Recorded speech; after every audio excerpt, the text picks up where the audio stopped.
Electro homeopathic medical college and institute Bettiah Paschim Champaran Saraswati नगर।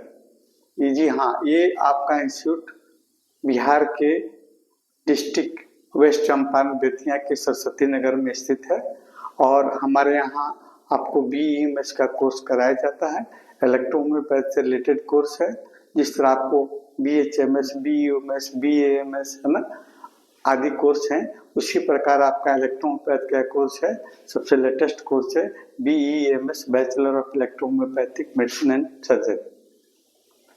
हमारे institute में 4 साल 6 महीने का एक कोर्स है। 6 महीना इंटर्नशिप हम लोग कराते हैं और 4 साल स्टडी करवाते हैं। मेरे इंस्टीट्यूट में आपको सप्ताह में आपको 5 से 6 दिन आपको क्लासेस मिलेंगी ऑनलाइन, है ना। और फिर क्लासों के साथ साथ में आपको प्रैक्टिकल की व्यवस्था भी रहती है। हमारे यहाँ बच्चों को प्रैक्टिकल भी कराया जाता है। अभी फिलहाल आपको एग्जाम बीता है हमारे इंस्टीट्यूट में और कुछ डेमो प्रैक्टिकल से रिलेटेड डेमो का हम आपको प्रस्तुति करेंगे कि देखिए हमारे यहाँ कैसे आपको कॉलेज में आपको प्रैक्टिकल कराया जाता है। तो सबसे पहले हम इसका एक विषय देंगे मेडिकल साइंस, है ना, चिकित्सा विज्ञान और प्रैक्टिकल यानी व्यवहारिक ज्ञान, है ना। मेडिकल साइंस में चिकित्सा विज्ञान में प्रैक्टिकल का कितना इम्पोर्टेंस है ना। बगैर किसी आपको प्रैक्टिकल के आपका चिकित्सा विज्ञान या मेडिकल साइंस बिल्कुल अधूरा होता है। प्रैक्टिकल इसमें अनिवार्य विषय के रूप में रखा जाता है। चिकित्सा विज्ञान के सीधे आपको मानव जीवन से जुड़ा हुआ है। अगर इसमें कोई त्रुटि होती है, गलती होती है तो किसी भी मरीज के साथ में धोखा हो सकता है, उसके साथ में अनर्थ हो सकता है। इसलिए आप जब भी मेडिकल साइंस का अध्ययन कीजिए या किसी मेडिकल इंस्टीट्यूट में आप एडमिशन लिए तो वहाँ प्रैक्टिकल निश्चित आप करिए, है ना। अगर प्रैक्टिकल नहीं करते हैं तो काफ़ी आपके साथ परेशानी बढ़ सकती है ना। केवल आपको थ्योरी पढ़ लेने से और व्यवहारिक ज्ञान नहीं करने के कारण आपका मेडिकल साइंस अधूरा रह सकता है।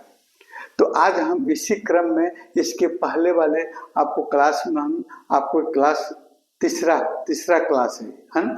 पहले 2 क्लास में हमने कई आपको मॉडल हमने प्रस्तुत किया, उससे बच्चों से कैसे प्रश्न किया जाता है, बच्चे कैसे आंसर देते हैं, इसका भी आप प्रत्यक्ष उदाहरण डेमो के रूप में आप देख सकते हैं। यूट्यूब पर मेरा चैनल डॉक्टर राजीव नैन के नाम से है।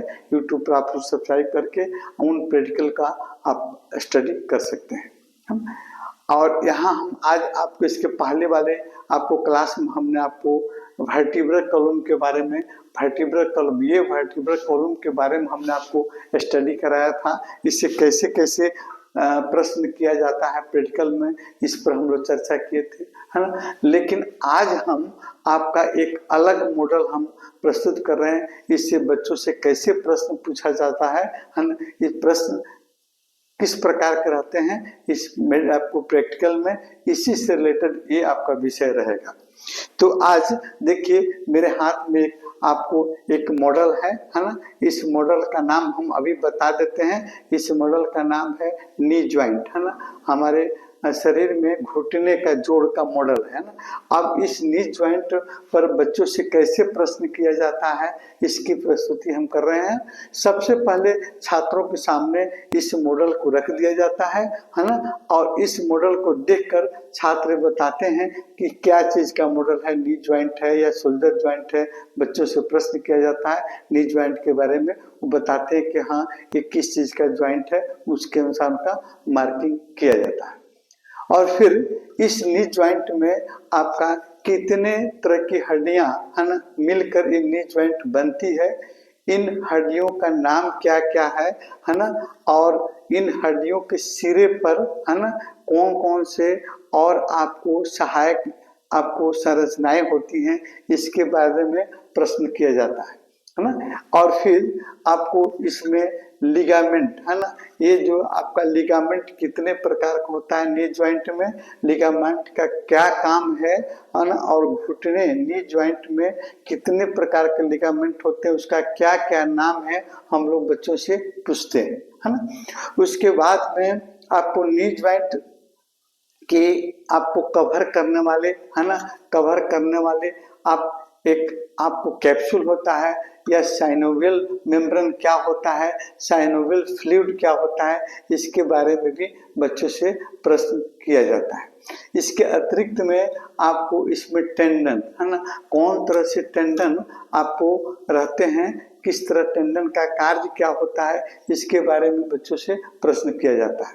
और इसके साथ में आपको इसके अंदर 2 मेनिस्कस होते हैं, तो मेनिस्कस से संबंधित आपको प्रश्न बच्चों से किया जाता है कि आप बताइए मेनिस्कस ये कहाँ है, इस आपको घुटने में मेनिस्कस कहाँ है, और फिर इस मेनिस्कस की संख्या कितनी होती है, और फिर इस मेनिस्कस का काम क्या है, इसके बारे में बच्चों से पूछा जाता है, ताकि बच्चे आसानी से समझ जाएं कि ये घुटना या आपको नी ज्वाइंट का ही मॉडल है और इसमें ये कौन कौन से ऑर्गन, तमाम तरह की स्टडी इस पर हो जाती है।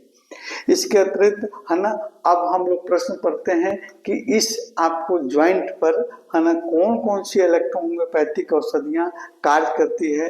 जैसे मानते हैं इनके डिजीज कौन कौन से होते हैं, इनके रोग कौन कौन होते हैं, है ना, घुटने नी ज्वाइंट के कौन कौन से इंपॉर्टेंट रोग होते हैं, उसके बारे में भी डिस्कस किया जाता है बच्चों से। और फिर नी ज्वाइंट पर कार्य करने वाली कौन कौन सी इलेक्ट्रोहोम्योपैथिक औषधियाँ होती है, इसके बारे में भी हम लोग बच्चों से प्रश्न करते हैं। और फिर इस तरह के प्रैक्टिकल आपको प्रश्न, प्रैक्टिकल से रिलेटेड प्रश्न पूछे जाते हैं बच्चों से।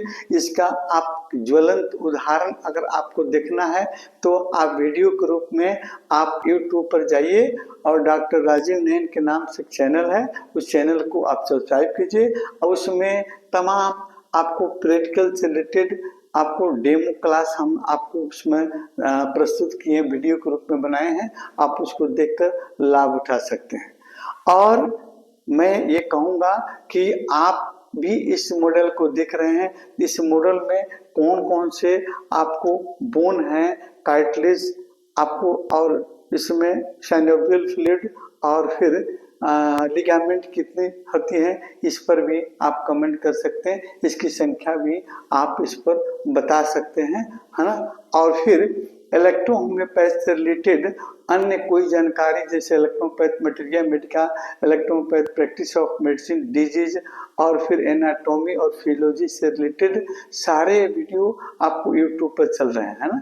उसको देखकर आप इलेक्ट्रोपैथ को आगे बढ़ाने में मदद कीजिए। और इलेक्ट्रोपैथ एक ऐसी चिकित्सा विद्या है जो आपको लेटेस्ट सबसे आपको इस विश्व में आपको केवल हर्बल है ना औषधीय पौधों पर आधारित चिकित्सा पद्धति है। इसमें किसी तरह का केमिकल या नोसोड्स या विषैले तत्व को नहीं मिलाया गया है।